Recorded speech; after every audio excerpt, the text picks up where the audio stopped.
रामपुर नाम के एक छोटे से गांव में एक बहुत ही सुंदर बाग था, लेकिन कोई भी गांव वाला उस सुंदर बाग में जाने से डरा करता था। उनका मानना था कि अक्सर बाग के उस पार बाली गुफा के अंदर से किसी जिन्न की आवाजें आती हैं, जो आते जाते लोगों को आवाजें देता है, जिससे गांव वाले बहुत डरा करते थे। एक दिन गांव के दो युवक खेत पर आपस में बात करते हुए, अरे भाई, कल मैं उस बाग की तरफ गया था। वहां फिर से उस जिन्न की वही डरावनी आवाजें आ रही थी। अरे क्यों भाई, क्या करने गए थे तुम वहां? क्या तुम्हें पता नहीं, बाग के पास वाली गुफा में जिन्न रहता है। अगर वह तुम्हें कहीं कुछ कर देता तो आइंदा फिर उस बाग की तरफ मत जाना। तभी वह वहां से बात करते हुए खेत से चले जाते हैं। अगले दिन गांव का एक लड़का प्रकाश, यार, इस गुफा में से आवाजें कौन देता होगा? मुझे इसके पीछे जरूर कोई रहस्य नजर आता है। प्रकाश भैया, जो भी हो, लेकिन गलती से भी इस गुफा के अंदर मत जाना। लेकिन इस गुफा का रहस्य तो मैं जान का रहूंगा। सब गांव वाले डर के साए में आखिर कब तक रहेंगे। उसके बाद शाम हो गई और प्रकाश और उसका दोस्त अपने अपने घर चले गए। अगले दिन सुबह सारे गांव में सन्नाटा था और प्रकाश के घर के बाहर उसकी लाश रखी हुई थी। सब रो रहे थे। शाम को बस ये बोल के घर से निकला था कि आज एक रहस्य से पर्दा उठाने जा रहा हूँ। मेरे प्रकाश की बहादुरी उसे ले डूबी। हो न हो ये उस जिन्न ने ही किया है। उसी गांव में श्याम नाम का व्यक्ति रहता था, जो एक व्यापारी था। उसकी दो बेटियां थी, सुमन और रेखा। उन दोनों को रंग बिरंगे फूलों का बहुत शौक था। बहुत दिन हो गए हैं, चलो आज हम गांव के बाग में चलते हैं। न जाने क्यों हमें बाबूजी उस बाग में जाने से मना करते हैं। इस पूरे गांव में एक वही जगह है जहां कितने सुंदर सुंदर फूल होते हैं। हाँ सुमन, वह बाग सच में बहुत सुंदर है। उस बाग में बहुत सुंदर सुंदर फूल होते हैं, लेकिन बाबूजी हमें जाने नहीं देते।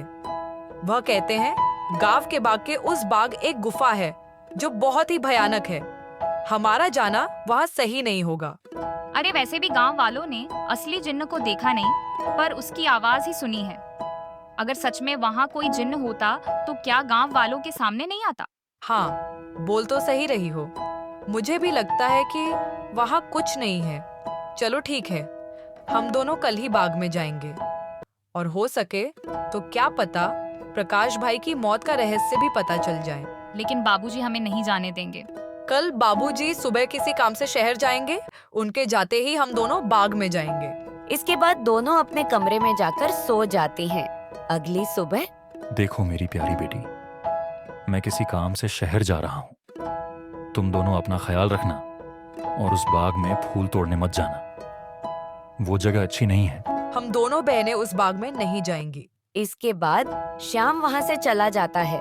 उसके जाते ही दोनों बहनें उस बाग की तरफ जाने लगती हैं कि तभी गांव का आदमी उन्हें देख लेता है। अरे सुमन और रेखा, बिटिया तुम इस बाग की तरफ कहाँ जा रही हो? क्या तुम्हें नहीं पता कि बाग की उस तरफ एक गुफा है जो बहुत ही डरावनी है? वहाँ से अक्सर किसी जिन की आवाज आती है। अरे काका, हम दोनों बस बाग में ही जा रहे हैं। वहाँ से कुछ फूल लेकर बस अभी आ जाएंगे। आप चिंता मत कीजिए, हम बाग के उस तरफ वाली गुफा में नहीं जाएंगे। चलो ठीक है बिटिया, लेकिन तुम दोनों शाम होने से पहले आ जाना। अच्छा, अब मैं चलता हूँ। इसके बाद वो आदमी वहाँ से चला जाता है। थोड़ी दूर चलने पर सुमन और रेखा देखती हैं कि दो चोर आपस में बातें कर रहे होते हैं। अरे भाई, हम ये सही कर रहे हैं क्या? गांव वाले तो कहते हैं उस गुफा में एक जिन रहता है जो लोगों को आवाजें देता है। मुझे नहीं लगता है ऐसा कुछ है। वो गुफा गांव के सरपंच की है। मुझे तो लगता है उसमें बहुत सारा खजाना होगा। सब गांव वालों को डराने का बहाना है। बस चलो, चलकर आज देख ही डालते हैं। इसके बाद वो दोनों गुफा की ओर जाने लगते हैं। उन्हें गुफा की ओर जाता देख सुमन और रेखा भी उनके पीछे जाने लगती हैं कि तभी वो देखती हैं कि वो दोनों चोर गुफा के अंदर जाने ही वाले होते हैं कि वहाँ एक औरत आती है जो देखने में काफी भयानक होती है, और उसके हाथ में एक टोकरी होती है जिसमें बहुत सारे रंग बिरंगे फल होते हैं। तभी वो औरत उन दो चोरों से कहती है, कहाँ जा रहे हो तुम दोनों? क्या तुम्हें पता नहीं इस गुफा में जिन रहता है, वो तुम्हें मार डालेगा। चले जाओ यहाँ से। तभी उस जिन की आवाज आती है, कौन है वहाँ? क्या कोई मुझे सुन पा रहा है? अंदर आओ, निकालो मुझे यहाँ से। आवाज सुनकर वो दोनों डर जाते हैं। अरे भैया भागो, इस गुफा के अंदर तो सच में कोई जिन है। वो दोनों वहाँ से भाग जाते हैं। ये सब दोनों बहनें दूर से ही देख रही होती हैं। तभी वहाँ वही औरत आ जाती है जो देखने में काफी भयानक होती है, जिसके हाथ में बहुत सारे रंग बिरंगे फल होते हैं। कहाँ जा रही हो तुम दोनों? हम तो बस ऐसे ही बाग घूमने आए थे काकी, लेकिन आप यहाँ क्या कर रही हैं? मैं तो यही रहती हूँ, यही बाग मेरा घर है। तुम दोनों यहाँ से जल्दी चली जाओ, वरना वो जिन तुम्हें मार देगा। जाओ यहाँ से। हाँ, क्या सच में बाग के उस पार वाली गुफा में जिन है काकी? हाँ, और वो बहुत खतरनाक है।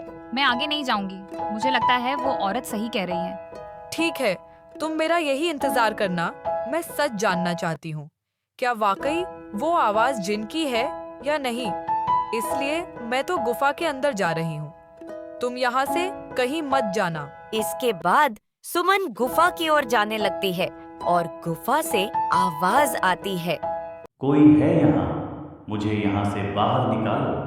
मैं इस गुफा में बरसों से कैद हूँ। निकालो मुझे यहाँ से। कौन हो तुम और क्यों मुझे आवाज लगा रहे हो?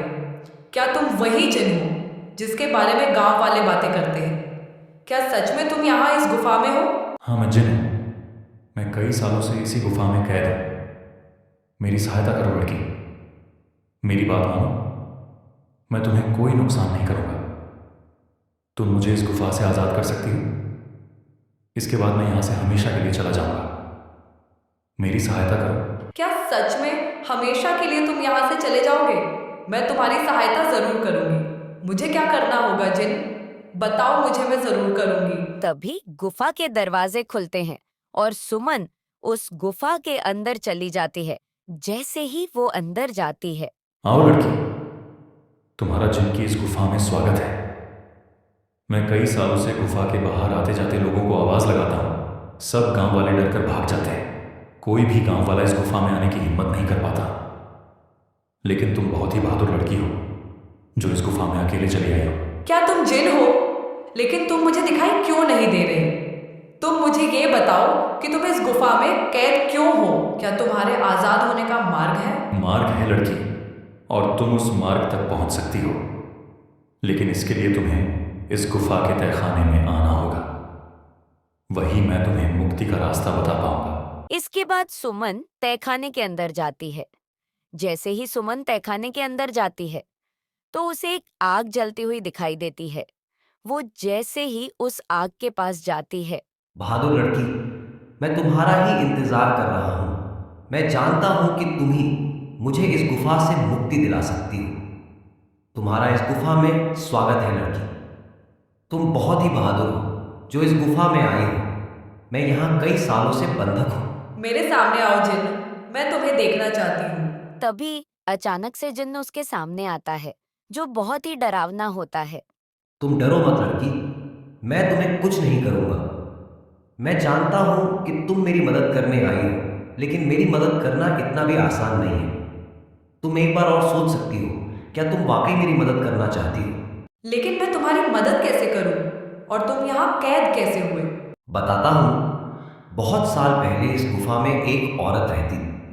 वह बहुत गरीब थी। वह गुफा के बाहर वाले बाग से फल तोड़ा करती थी और उन्हें ही खाया करती थी। एक दिन उसने बाग के सारे फल तोड़ लिए और यहाँ इस गुफा में लेकर आ गई। उन्हीं फलों के बीच एक रहस्यमय फल भी था जो बहुत ही चमकदार था और जिस पर मेरी नज़र थी। वह फल मेरी उम्र 100-2 साल और बढ़ा सकता था, लेकिन मैं उस फल को तब तक नहीं छू सकता था जब तक कोई इंसान उस फल को उसके पेड़ से तोड़ ना ले। एक दिन वो औरत चमकदार फल को उसके पेड़ से तोड़कर इस गुफा में ले आई। जब मैंने देखा तो मैं उसके पीछे इसी गुफा में आ गया और मैंने उससे कहा कि हे औरत, तुम जो बाग से सबसे सुंदर और चमकदार फल तोड़कर लाई हो वो मुझे दे दो। इसके बदले में तुम जो भी 2 इच्छाएं मांगोगी वह पूरी होगी। ठीक है, मैं तुम्हें वह फल दे देती हूँ, लेकिन मेरी 2 इच्छा है। पहली यह कि तुम मुझे वरदान दो, आज से यह बाग मेरा होगा, और दूसरी यह कि तुम इस गुफा में ही कैद रहोगे ताकि इस बाग में कोई भी तुम्हारे डर से न आ सके और हमेशा के लिए मैं ही इस बाग में राज करूं। वह औरत मुझे फल तो दे देती, उस फल से मेरी उम्र तो 100 साल बढ़ गई, लेकिन उस औरत को दिए गए वरदान की वजह से मैं यहीं कैद हो गया। तब से ही मैं इस तहखाने में कैद हूँ। इससे पहले गांव के एक लड़के ने मुझे बचाने की हिम्मत दिखाई थी, लेकिन जैसे ही वो लड़का उस चमत्कारी फल को लेकर गुफा में आ रहा था, तभी उस बूढ़ी औरत ने उसको मौत के घाट उतार दिया और सारे गांव में बात फैल गई कि मैंने उसको मारा है। हाँ, वो लड़का हमारे गांव का प्रकाश भैया थे। उनको उस बूढ़ी औरत ने मारा। मैं आपको यहाँ से आजाद जरूर करवाऊंगी। तुम्हें यहाँ से उस बाग में जाना होगा। वहाँ तुम्हें उस बाग में रहने वाली उसी औरत की झोपड़ी दिखेगी, जिसके कारण मैं इस गुफा में कैद हूँ। तुम्हें उसकी झोपड़ी में जाना होगा। वहाँ से तुम्हें सबसे सुंदर और चमकदार फल लाना होगा। मेरी मुक्ति का राज उस फल में ही कैद है। ध्यान रखना बहादुर लड़की, वहाँ जाना बहुत ही खतरनाक है। ठीक है जिन, मैं तुम्हारे लिए वो चमकदार फल जरूर लेकर आऊंगी। इसके बाद सुमन वहाँ से बाग में जाती है और उस औरत की झोपड़ी की ओर बढ़ने लगती है। सुमन देखती है कि उस औरत की झोपड़ी में कोई नहीं है। वो इधर उधर देखती है और उस झोपड़ी के अंदर चली जाती है। सुमन अंदर जाकर देखती है कि बहुत सारे फल उस औरत की झोपड़ी में रखे हैं। अरे, ये तो कितने सारे फल हैं, लेकिन इन सब में कोई भी फल बहुत ज्यादा नहीं चमक रहा। तभी अचानक सुमन देखती है कि वही औरत अपनी झोपड़ी की तरफ आ रही है। ये देखते ही दरवाजे के पीछे छुप जाती है। वह औरत अपनी झोपड़ी में आती है और उसके हाथ में एक टोकरी होती है जिसमें बहुत सारे फल रखे होते हैं। वह अपनी टोकरी एक टेबल पर रख देती है और पास ही पड़ी चारपाई पर सो जाती है। यह देख थोड़ी देर बाद सुमन बाहर आती है और उन फलों की टोकरी में सबसे चमकदार फल उठा लेती है। यही वो चमकदार फल है जिसके बारे में वह जिन बात कर रहा था। रुको लड़की, तुम मेरा ये जादुई फल लेकर कहाँ जा रही हो? मुझे मेरा फल वापस करो, वरना मैं तुम्हें यहाँ से नहीं जाने दूंगी। काकी, मैं इस फल को उस जिन्न को देकर उसे उस गुफा से आजाद कराना चाहती हूँ, ताकि सारे गांव वाले बिना डरे यहाँ आ सकें। मुझे इस फल को लेकर जाने दो काकी। नहीं, मैं ऐसा नहीं होने दूंगी। मैं तुम्हें मार डालूंगी। सुमन फल लेकर गुफा की तरफ भागती है और वह औरत सुमन के पीछे पीछे भागती है। सुमन जैसे ही गुफा में पहुंचती है, फल उसके हाथ से गिर जाता है। वो औरत सुमन को जैसे ही अपने हाथों से मारने आगे बढ़ती है, वो औरत अचानक से आग में जलने लगती है, जिसे देख सुमन हैरान हो जाती है। तभी एक आवाज सुनाई देती है जो उस जिन्न की होती है।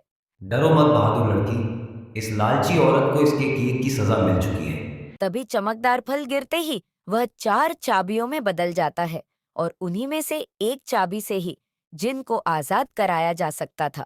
बहादुर लड़की, तुम्हें इनमें से एक चाबी उठानी है। याद रखना, तुम्हें एक सही चाबी उठानी है, लेकिन याद रहे, तुम्हें बड़ी होशियारी से ही एक चाबी उठानी होगी। अगर तुमने गलती से गलत चाबी चुन ली तो ये चारों चाबियां गायब हो जाएंगी और तुम कभी भी जिनको आजाद नहीं कर पाओगी। हे भगवान, ये किस दुविधा में डाल दिया है। अब मैं कैसे इन चारों चाबियों में से सही चाबी चुनूं? इन चारों चाबियों में नारंगी रंग वाली सबसे अलग है और फल का रंग भी नारंगी था, इसीलिए यही चाबी चुनती हूँ। शाबाश बहादुर लड़की, तुम्हारी सूझबूझ की वजह से आखिरकार तुमने बिल्कुल सही चाबी चुन ली। अब जाओ उस खिड़की के पास और खोल दो उसे। अब जाओ और खोल दो वो दरवाजा। सुमन दरवाजे के पास जाती है और चाबी लगाती है। चाबी लगाते ही सुंदर बगीचा दिखता है। तुम्हारा बहुत बहुत धन्यवाद लड़की, तुमने मुझे इस गुफा से आजाद कर दिया। तुम एक निडर और साहसी लड़की हो। पूरे गांव में सुमन की बहादुरी की चर्चा होने लगी और सभी गांव वाले खुशी खुशी बगीचे में समय बिताने लगे।